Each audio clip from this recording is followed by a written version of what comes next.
మన్ కీ బాత్ ద్వారా ప్రజలతో సంభాషించనున్న ప్రధానమంత్రి నరేంద్ర మోదీ ఈ ఉదయం 11 గంటలకు దూరదర్శన్, ఆకాశవాణి కేంద్రాల్లో ప్రధాని ప్రసంగం పూర్తయిన వెంటనే దూరదర్శన్ యాదగిరిలో తెలుగు అనువాదం ప్రసారం.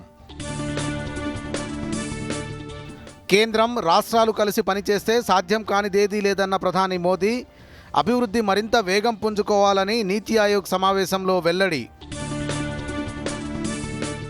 తెలంగాణ రైజింగ్ 2047 నినాదంతో ముందుకెళ్తామన్న సీఎం రేవంత్ రెడ్డి 10 ఏళ్లలో $1 ట్రిలియన్ జీఎస్డీపీ సాధించడమే లక్ష్యమని నీతి ఆయోగ్ సమావేశంలో వెల్లడి.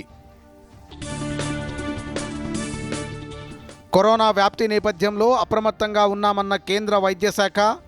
రాష్ట్రంలో కరోనా వ్యాప్తి, సీజనల్ వ్యాధులపై వైద్యారోగ్య మంత్రి దామోదర రాజనరసింహ సమీక్ష.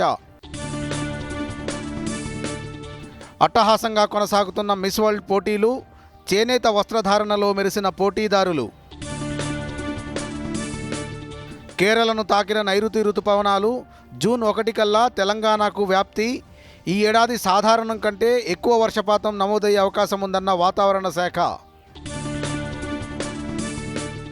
ఇంగ్లండ్తో టెస్టు సిరీస్కు భారత జట్టును ప్రకటించిన బీసీసీఐ.